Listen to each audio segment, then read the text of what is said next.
This shape or posture or asana is the camel pose. It's basically a back bend variation, supported back bend most of the time. It could be also executed in a variation with no support. We'll look at the different options. So the first thing, guys, that we're going to do is come up onto the knees. Okay? So this is an option. This is your first option. Curl the toes under or flatten the feet.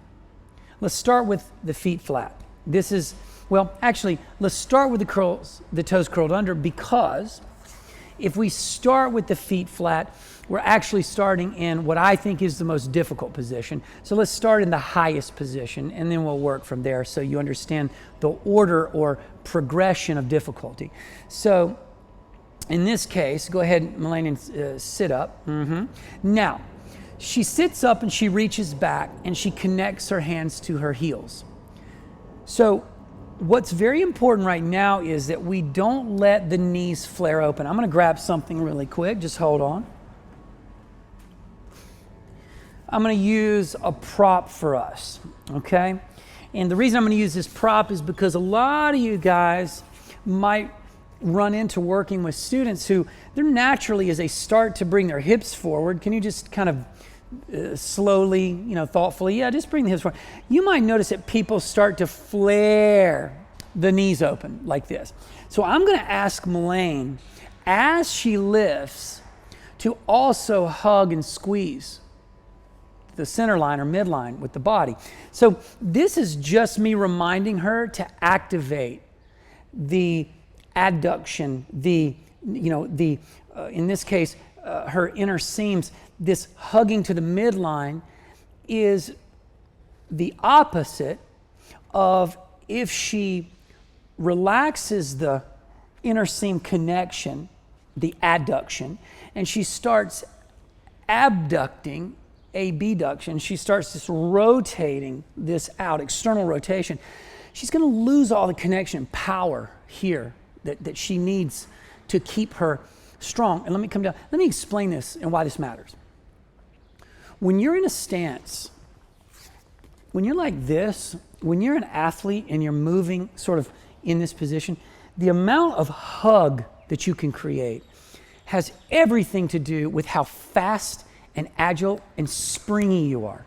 If you're like this and you're spilled out and you don't have a lot of connection and hug to the midline, it actually takes away a tremendous amount of your muscular reactivity, which means that there's not the tension that needs to be there to let you move dynamically and explosively is not going to be there for you, okay? It's going to be all transferred into one side of the body, as an example, all sort of the back line. You're going to be using no inner seams, no inseam line to have this firing going. So all this is going to be shut off and all this is going to be turned on.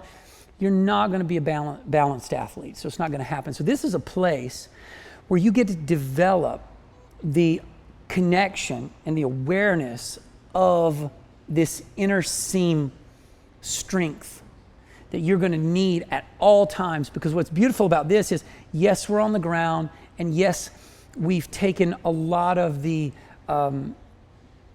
risk of injury away. We've taken a lot of the risk of mistake making away. So in other words, we've turned the degree of effect, if you do it wrong, we've turned that degree very, very low. This is not, you don't want to try to learn these kinds of lessons while you're, as an example, if you're boxing. You don't want to be sparring with somebody trying to learn that kind of lesson, because of course you're getting hit in the face all the time, right? So that doesn't make sense. So think of yoga, postural work, as a way to train your body athletically by slowing it down, putting it in one position and letting it fire and learn how to fire these individual specific muscle groups during movement or transition in this very safe and low impact and low risk condition. That's the idea here. So a lot of times people, why would I do yoga? What's the value of yoga? I already practice all of these other athletic things. And I'm like, because yoga lets you take a snapshot of a moment and figure out if you're firing everything correctly in that moment. And that's really valuable. So in a moment like this, where you are looking at a variation of a back bend, which is what this is, the first thing you want to notice is how much connection do you have here? How much hug do you have so that you're not flaring open and losing power? Because this would be a loss of power. The second thing that you're going to focus on is the extension of the back, okay? So what you don't want to do, which is sometimes common in a shape like this, is you don't want to see this area here. This is where she's got sort of her hinge point. You don't want to compress this by by collapsing back and bending, trying to bend back that way towards the back of the room. What Melayne actually wants to do is lengthen up. So her heart wants to lift. When I say heart, of course, I mean her sternum, her chest. All of this wants to lift up, and expand and open out. So she doesn't want to simply collapse back into this natural curve that exists in the lumbar region. Okay, come out of that for a second. So guys, you understand what I'm trying to say? It's very easy to collapse into your natural curves. Let me give you another example. If Melayne right now simply, and I don't want you to do this fast, but she just drops her head back, boom. There's a natural curve that exists here in cervical spine. You don't want to just drop back into that natural curve because you're exploiting something. What you'd be exploiting is the fact that there is a curve that allows you to even do this. You'd be exploiting it by not being sensitive as you go back to express its full range. So her real awareness would be in transitioning her head back as she's lengthening it up. So there's lengthen up as the tilt of the skull comes back, but there's not just simply dropping back the skull towards her shoulders, okay? Well, that same thing applies right now to the lumbar region of the back, which is the other natural curve that exists in the spine.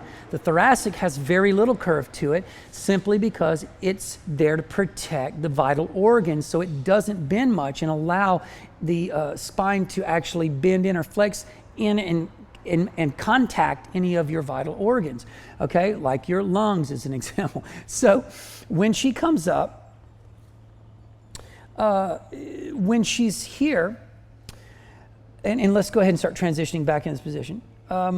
She's in her prep. This is the start position. She could place her hands on the low hips. It's a very common way of expressing this. And then from here, she could just start lifting up and opening. She doesn't even have to go back. She doesn't even have to leave this stack of hips over knees. She could just stay here, perfectly acceptable. And this is probably a beautiful beginning for most people wanting to learn this shape. Now she feels confident with this.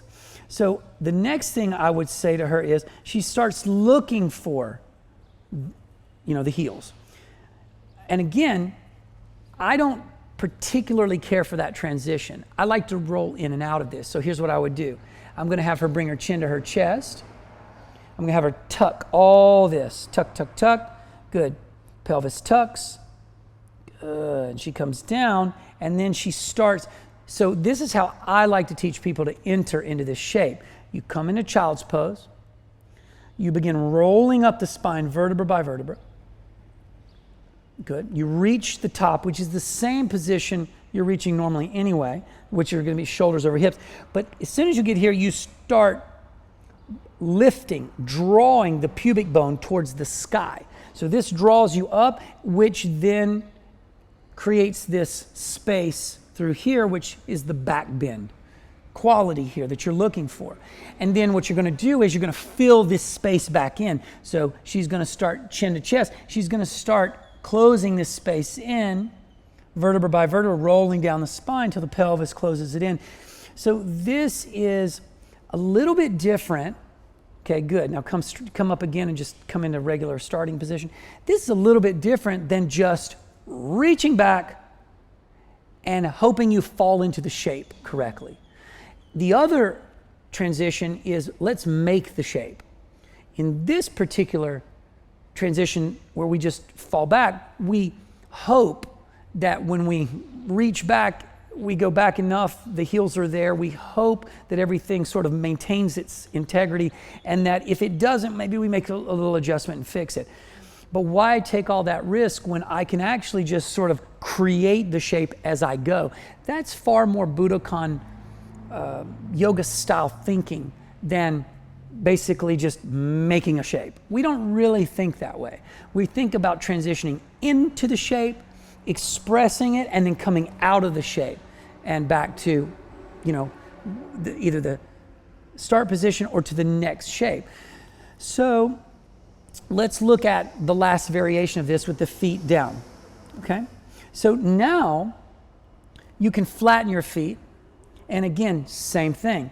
Melayne is going to connect the heels. She's going to, again, roll up. Now notice she's now closer to the floor, which increases the intensity of this particular variation because she's changed the angle. And now that her hands are closer to the floor, this degree has increased, and so it's more intense.